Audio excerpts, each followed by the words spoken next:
क्या बात है जी, आप बहुत खुश नजर आ रहे हैं। अरे खुश कैसे नहीं हूँ। अभी हम अखबार पढ़ रहे थे। हाँ। वो चाय वाला दुकान में, हाँ। तो उसमें अंग दान के बारे में बताए हुए था, तो हम तो तय कर लिए हैं कि हम अपना शरीर के अंग दान करेंगे। कोई जरूरत नहीं है अंगदान करने का। काहे? पता नहीं मुक्ति मिलेगा कि नहीं मिलेगा अंगदान करने से, मत कीजिए। अरे ऐसा कोई बात नहीं है भगवान।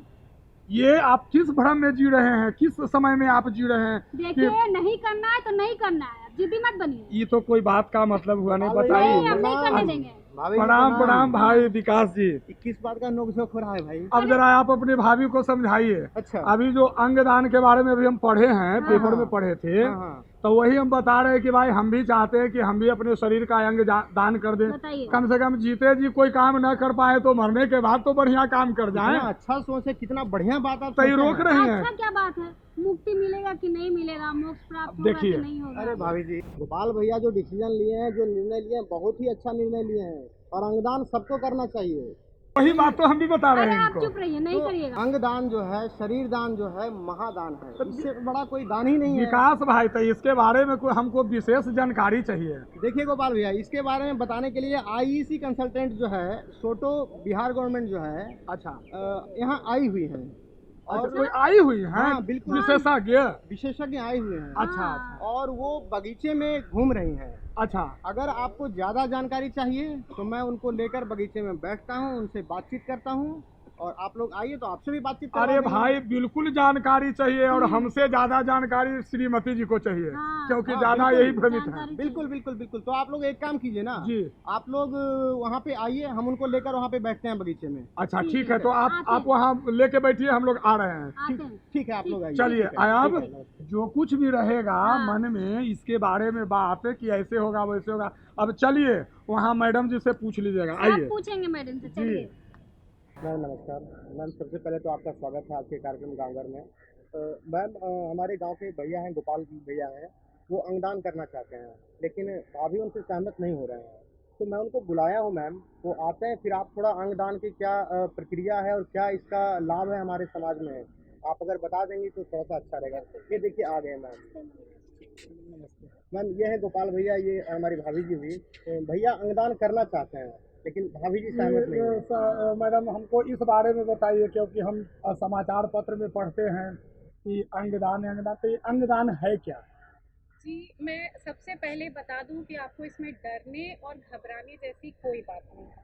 अंगदान जो है वह मृत्यु के बाद किया जाने वाला दान है। जीते जी इसमें किसी भी व्यक्ति को किसी भी प्रकार का कोई नुकसान नहीं है। अगर हमें लगता है कि अगर मैंने अंगदान का निर्णय ले लिया तो डॉक्टर मेरी जान बचाने की कोशिश नहीं करेंगे या मुझे मरने के लिए छोड़ दिया जाएगा अस्पताल में, तो ऐसा बिल्कुल नहीं है। किसी भी डॉक्टर का पहला फर्ज है कि वो अपने मरीज की जान बचाए, लेकिन जब ऐसी स्थिति होती है जहाँ पे पेशेंट को नहीं बचाया जा सकता, उसके वापस आने की कोई गुंजाइश नहीं बची है। माने मृत्यु के उपरांत? जी, मृत्यु में भी इसमें बहुत एक स्पेशल क्राइटेरिया है कि मृत्यु मतलब हर मृत्यु, जैसे नेचुरल डेथ में इंसान सिर्फ कॉर्निया डोनेट कर सकता है। अब आंखें दान, लोग कहते हैं कि कहीं आंखें ना निकाल ले, तो मैं आपको बताऊं कि आंखें भी अगर आप दान करते हैं, नेत्र दान जिसे कहते हैं, तो उसमें आंखें नहीं निकाली जाती, वो सिर्फ आंखों के ऊपर एक परत होती है, कॉर्निया जो टिश्यू है, उसको निकाला जाता है और उसमें बॉडी डिसफिगरमेंट कुछ नहीं होता। चाहे वो नेत्रदान की बात हो या अंगदान की बात हो, दोनों में ही बॉडी डिसफिगरमेंट कुछ नहीं होता। हमें डर लगता है कि डॉक्टर चीर फाड़ करके अंग को निकाल लेंगे और फिर हमारा अंतिम संस्कार कैसे होगा, तो ऐसा कुछ नहीं है। वो एक सीधा कट लगता है बॉडी में और वो कट करके वापस उसे स्टिच कर दिया जाता है ऑर्गन्स को निकालने के बाद। तो इसमें आपके शरीर को कोई क्षति नहीं होने वाली है और वैसे भी एक मृत शरीर है, अब आखिर तो उसका अंतिम संस्कार ही होना है। तो जब ऑर्गन्स रिट्रीव कर लिए जाते हैं उसके बाद जो शरीर है मृतक का, उसे बाइज्जत हम घर के जो उनके परिवार वाले हैं उन्हें वो लास्ट रिचुअल्स परफॉर्म करने के लिए हम उन्हें सौंप देते हैं। अच्छा मैम, ये अंगदान कौन कर सकता है? मतलब जो होगा जी जी जी, अंगदान अगर आप जीवित हैं और आप ये निर्णय ले रही हैं कि मुझे अंगदान करना है तो आपकी आयु कम से कम 18 वर्ष से ऊपर होनी चाहिए। 18 से ऊपर होनी ऊपर, चाहिए जी, आयु क्योंकि अंगदान हाँ करने। जी, एक शपथ पत्र है प्लेज फॉर्म जिसे फॉर्म 7 कहते हैं।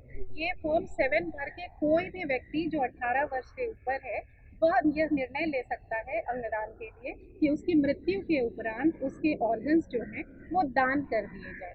सबसे बड़ी बात मैं आपको बताती हूँ उसमें, एक व्यक्ति, मैं या आप कोई भी, हमारे अंदर इतना पोटेंशियल है कि हम मरने के बाद भी 8 लोगों को जीवन दान दे सकते हैं। एक क्या आदमी जी जी, क्या आपने कभी सोचा था कि मरने के बाद आप इतना बड़ा काम करके जा सकते हैं? नहीं नहीं किसी मैडम, ने नहीं सोचा था। तो यही कुछ चीजें हैं जो जानना बहुत जरूरी है। इन्हीं को समझाइए, यही भ्रांति में है, पुराने ख्यालातों में है और कहते हैं कि अंगदान करने से मोक्ष नहीं मिलता है, तो ये होता है वो होता है। हम तो आज ही सवेरे में समाचार पत्र में पढ़े थे, सभी से मन बनाए हुए थे मैम। नहीं, इसमें ऐसी कोई बात नहीं है, आपको घबराने की बिल्कुल भी ज़रूरत नहीं है, क्योंकि जैसा कि मैंने बताया, ऑर्गन्स को निकालने के बाद जो मृतक दाता है, जो डोनर है, उसके शरीर को वापस परिवार वालों को अंतिम संस्कार के लिए सौंप दिया जाता है।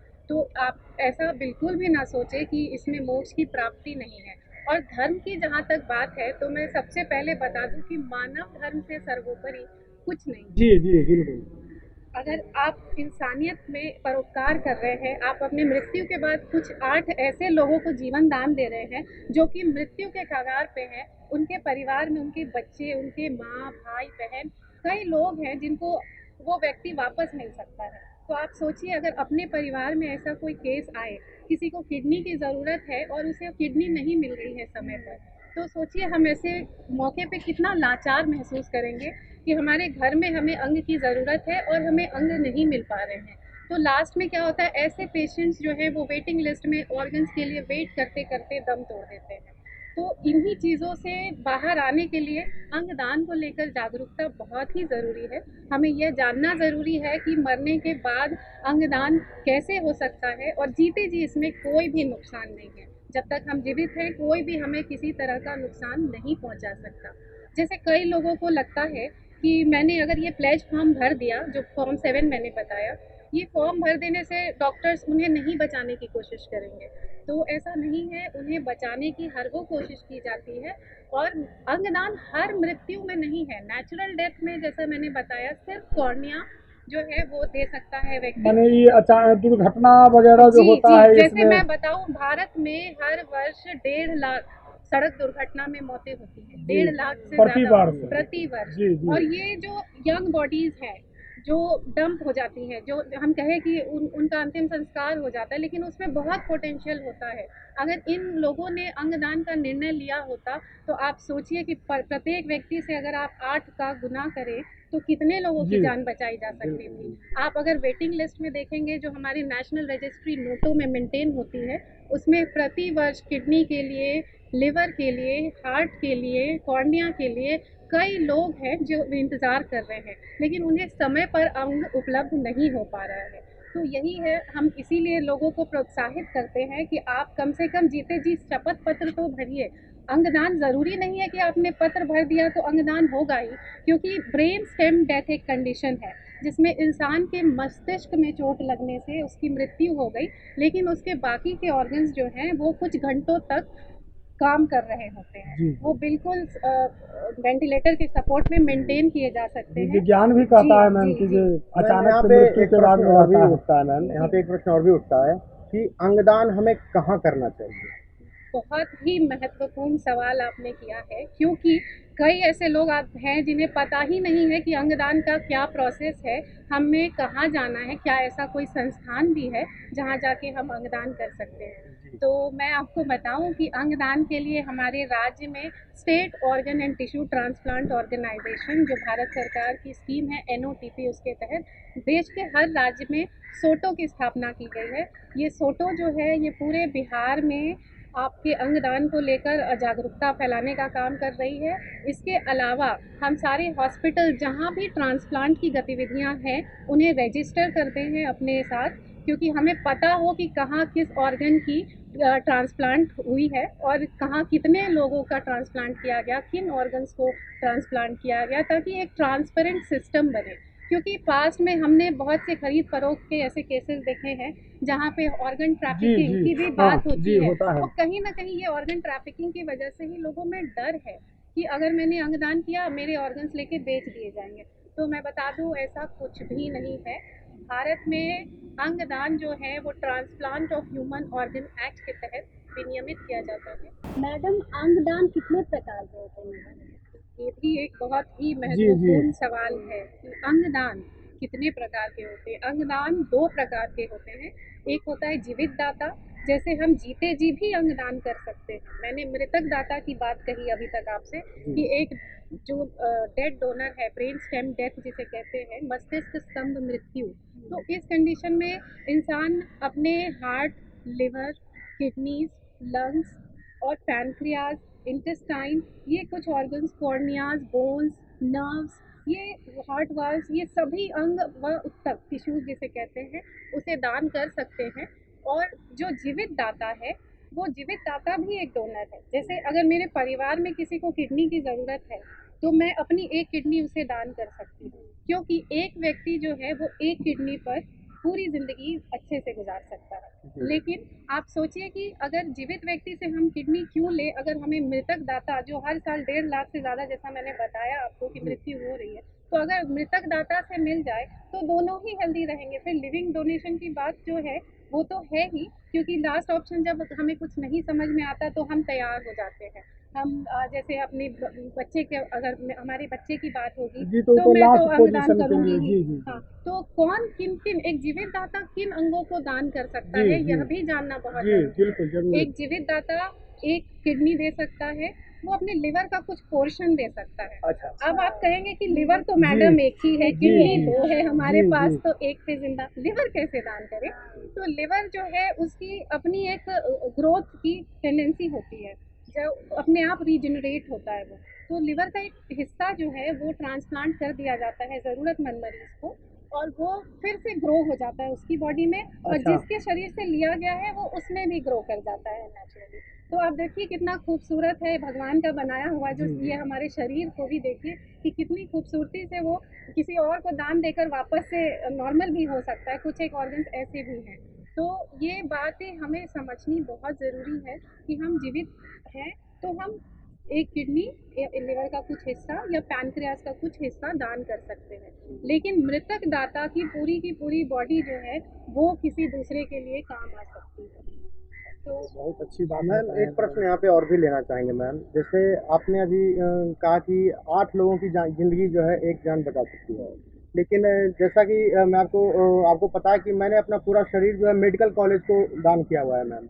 और इसके पीछे मेरा जो कॉन्सेप्ट था वो ये था कि अगर मैं अपना ऑर्गन डोनेट करता हूँ तो वो 8 लोगों की जान बचाएगा। जी। लेकिन अगर एक डॉक्टर हमारे शरीर पे पढ़ाई करके जी। समाज में आता है तो एक डॉक्टर लाखों लोगों की जान बचा सकता है। बिल्कुल। तो मैं जब ये प्रोसेस कर रहा था मैम, उस समय मुझे बहुत सारी परेशानियों का सामना करना पड़ा।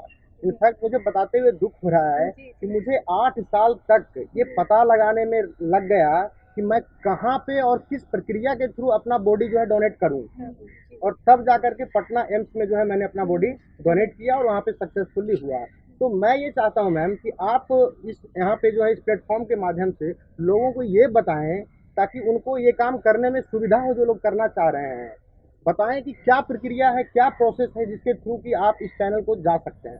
जी, जैसा मैंने बताया कि राज्य में इस संगठन सोटो बिहार जिसे हम कहते हैं, इसकी स्थापना ही इसीलिए हुई है, और इसकी स्थापना 2019 में हुई है IGIMS के परिसर में।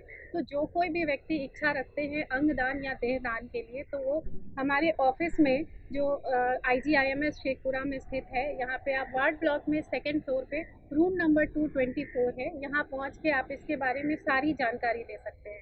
और सिर्फ अंगदान के लिए ही नहीं, अगर आपके घर में आस पड़ोस में कोई ऐसा मरीज है जिसे अंग प्रत्यारोपण की ज़रूरत है, तो आप उन्हें भी हमारा पता बता सकते हैं और उनसे कह सकते हैं कि वो यहाँ आके अपना रजिस्ट्रेशन करवा लें, ताकि उनका नाम जो है वो ट्रांसप्लांट के लिए वेटिंग लिस्ट में हम ऐड करवा सकें। और इसके लिए बहुत सिंपल सा प्रोसेस है। फॉर्म 7 जो मैं बार बार दोहरा रही हूँ, फॉर्म 7 के बारे में जानना इसलिए ज़रूरी है कि ये एक शपथ पत्र जी है। मैडम, तो आप फॉर्म कम 7 से के बारे में कम जरा विस्तार पूर्वक जी, बताइए फॉर्म हमारे 7 गांव भर के मिलेगा, दर्शकों को। कैसे जी। जाएंगे? बिल्कुल, मैं बताती हूँ आपको। फॉर्म 7 जो है वो हमारी वेबसाइट पे भी अवेलेबल है। आप नोटो जो हमारी नेशनल बॉडी है, national organ and tissue transplant organisation, आप नोटो के वेबसाइट से भी फॉर्म डाउनलोड करके भर सकते हैं। आप सोटो के वेबसाइट में ऑनलाइन सुविधा भी है। इसके अलावा आप हमारे office room number 224 ward block 2nd floor में आकर आप फॉर्म हार्ड कॉपी लेकर भर के वहीं जमा कर सकते हैं। मैम, जैसे किसी व्यक्ति का दुर्घटना हो गया और दुर्घटना के बाद उसे अस्पताल ले जाया गया और उसकी मृत्यु हो गई, तो कितने देर तक जो है उस ऑर्गन को जो है प्रिजर्व किया जा सकता है ताकि वो काम में आ जाए? मैम, बहुत ही अच्छा सवाल किया है आपने। मैं आपको बता दूं कि दुर्घटना हुई, व्यक्ति को हॉस्पिटल लेकर आया गया, अब उसकी जांच होगी कि क्या वो ब्रेन डेड है। अगर वो ब्रेन डेड है तभी अंगदान हो सकता है, नहीं तो अंगदान नहीं हो सकता। ब्रेन डेड कैसे तय किया जाता है? इसके लिए हर 6 घंटे के दो बार एपनिया टेस्ट होता है 6 घंटे के अंतराल पे। अब इस एपनिया टेस्ट के बाद डॉक्टर्स की एक एक्सपर्ट्स की टीम होती है जो जिसे ब्रेन डेड कमेटी कहते हैं। वो कमेटी ये तय करती है कि व्यक्ति का ब्रेन डेड हो गया है, फिर उसका सर्टिफिकेशन किया जाता है। सर्टिफिकेशन के बाद ही फैमिली, जो परिवार वाले हैं, उनकी काउंसलिंग की जाती है कि क्या वह इच्छा रखते हैं। क्योंकि मान लीजिए मैंने अंगदान का निर्णय लिया है, इन्होंने भी अंगदान का निर्णय लिया है, लेकिन मेरी मृत्यु के बाद मैं तो नहीं रहूंगी ये बात बताने के जी लिए। जी जी तो जी। मेरे परिवार की सहमति बहुत ही मायने रखती है उस समय, क्योंकि अगर परिवार वाले मुकर जाते हैं तो अंगदान नहीं होगा। हम एक ऐसे देश में रह रहे हैं मैम जहाँ पे प्रैक्टिकल कम और भावनात्मक तौर पे जी लोग जी। परिवार के सदस्य आपस में ज्यादा जुड़े होते हैं। भावनात्मक तो रूप से यहाँ ज्यादा। पे जो है लोग बिल्कुल भी एग्री होने के लिए तैयार नहीं रहते हैं कि हाँ जाओ तुम अंगदान कर दो। खास करके पिता पुत्र को, माँ बेटे जो भी संबंध है, कोई किसी को नहीं कहता कि हाँ तुम जाओ अंगदान कर दो। मैंने किया, मुझे कितनी फजीहत झेलनी पड़ी वो मैं समझ सकता हूँ मैम।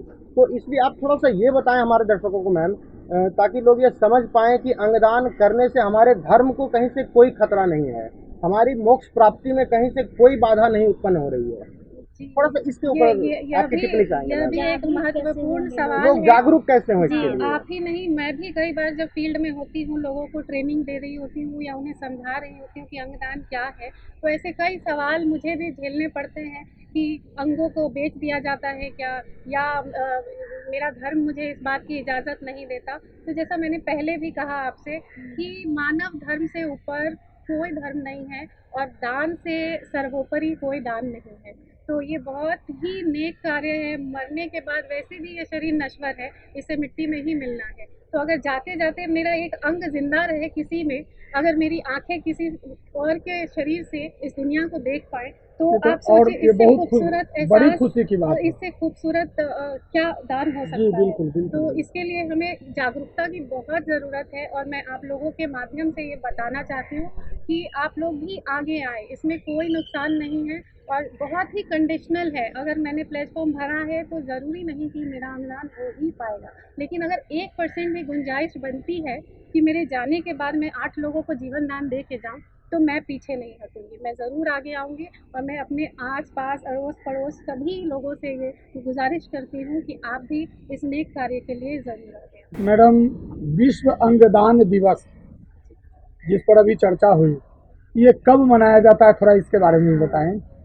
विश्व अंगदान दिवस 13 अगस्त को पूरे विश्व में मनाया जाता है और इसे मनाने की पीछे की वजह जो है वो यही है कि इसी बहाने हम इस पे चर्चा करें, लोगों में अवेयरनेस आए कि अंगदान क्या है और अंगदान हमें क्यों करना चाहिए। इसी बात को लोगों तक पहुंचाने के लिए विश्व अंगदान दिवस मनाया जाता है, ताकि ज़्यादा से ज़्यादा इस मुहिम से जुड़े और इसका हिस्सा बने और लोगों को प्रेरित और भी करें। लोगों को प्रेरित भी करें कि वो अंगदान के मैम, लिए एक प्रश्न और लेना चाहेंगे, क्योंकि ये बात कई लोगों के मन में हो सकता है कि क्या गवर्नमेंट की तरफ से डोनर के लिए कोई स्पेशल क्राइटेरिया है कि उन्हें कोई लाभ जी, फाइनेंशियली जी, लाभ जी। दिया जाएगा या ऐसा कुछ? जी नहीं, फाइनेंशियली लाभ की कोई स्कीम नहीं है अभी तक हमारे यहाँ।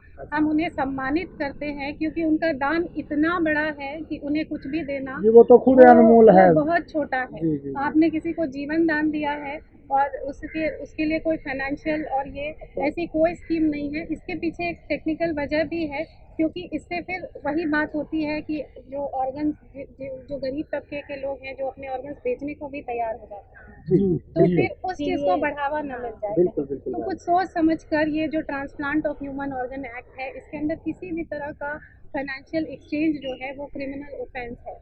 हालांकि ये हाँ, अपने मन से मतलब हम दान कर सकते जी हैं। ये और स्वेच्छा दान, से। इसीलिए इसे दान शब्द का यूज जी, किया जी, गया जी। है। हम उपयोग करते हैं दान क्योंकि आपने ये दान में दे दिया, इसके बदले हम क्या लेंगे? अपने अंगों की कीमत हम क्या लगा सकते हैं? मैम जी, एक प्रश्न व्यवस्था के ऊपर करना चाहेंगे आपसे कि जैसे सपोज कीजिए हमारी मृत्यु हो गई, तो हमारी मृत्यु के बाद क्या ये जैसे जिस हॉस्पिटल को जिस इंस्टीट्यूट को हमने बॉडी डोनेट किया है, ये उसकी रिस्पॉन्सिबिलिटी है कि वो हमारी बॉडी को कैरी करके अपने डेस्टिनेशन तक लाए या हमारी फैमिली को वहाँ तक लेके जाना पड़ेगा? जी, अगर आपकी तरफ से इंफॉर्मेशन दी जाती है हॉस्पिटल प्रेमाइसिस में तो ये टीम पहुंच सकती है। और अगर आपके यहाँ जागरूक है, जैसा कि हमारे यहाँ एक ऑलरेडी एक डोनर थे, सौरभ प्रतीक था वो लड़का, उसके फादर, उनकी मदर रेसिपिएंट थी, किडनी रेसिपिएंट थी, तो उन्हें इस बात का पता था कि अंगदान कैसे करते हैं और कितनी फजीहत झेलनी पड़ती है। तो जब उनका बच्चा जो मंदबुद्धि था वो छत से गिरकर उसकी मृत्यु हो गई और उन्होंने अंगदान का निर्णय लिया, उन्होंने खुद ही हमें कांटेक्ट किया।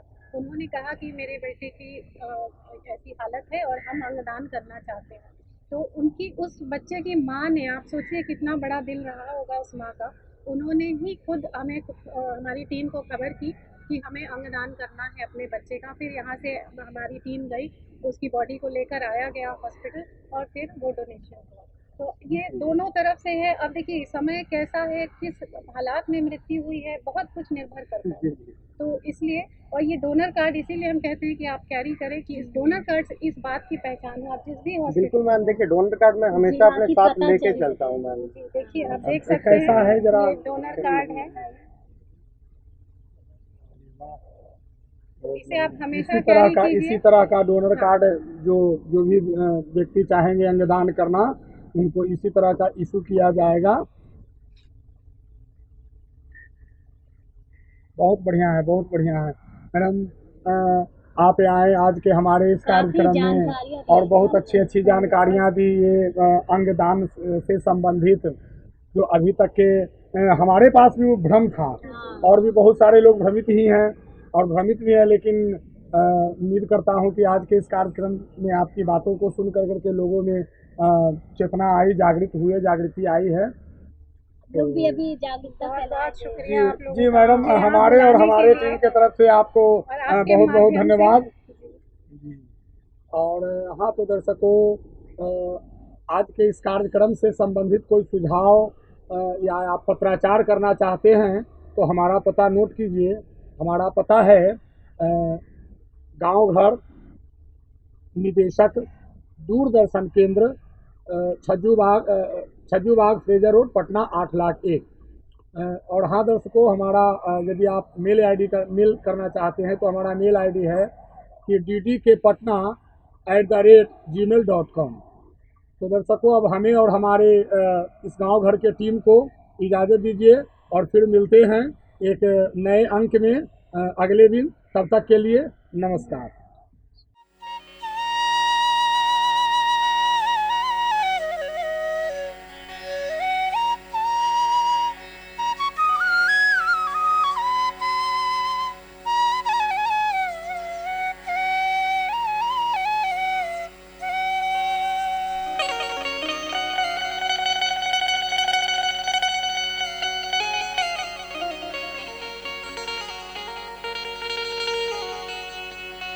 और पटना सहारिया में,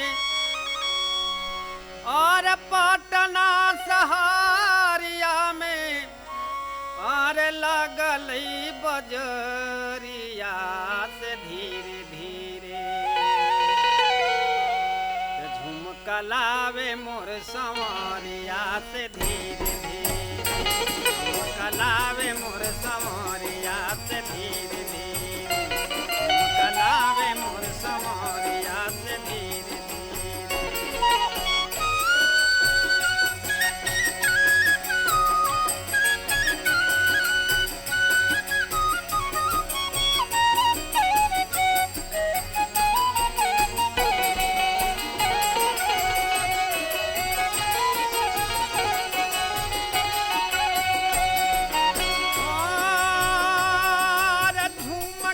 पहिरी हम सुतलिया टरिया से धीरे धीरे अरे झुमका पहिरी हम सुतलिया टरिया से धीरे धीरे देवरा मार है नजरिया से धीरे धीरे देवरा मार है नजरिया से धीरे धीरे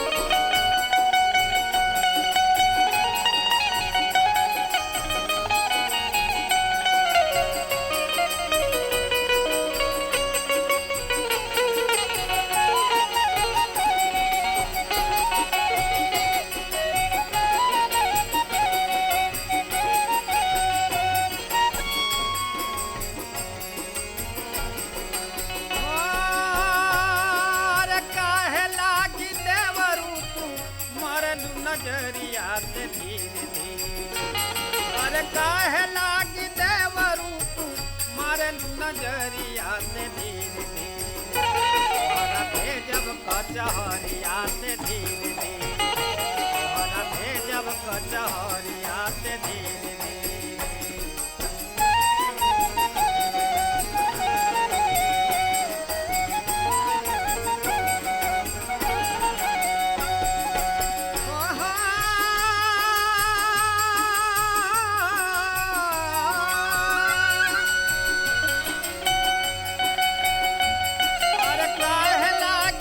भेजबू कचहरिया से धीरे धीरे अरे काहे लागी भौजी तू भेजबू कचहरिया से धीरे धीरे तोहर लाते बोचुनरिया से धीरे धीरे तोहर लाते बोचुनरिया से धीरे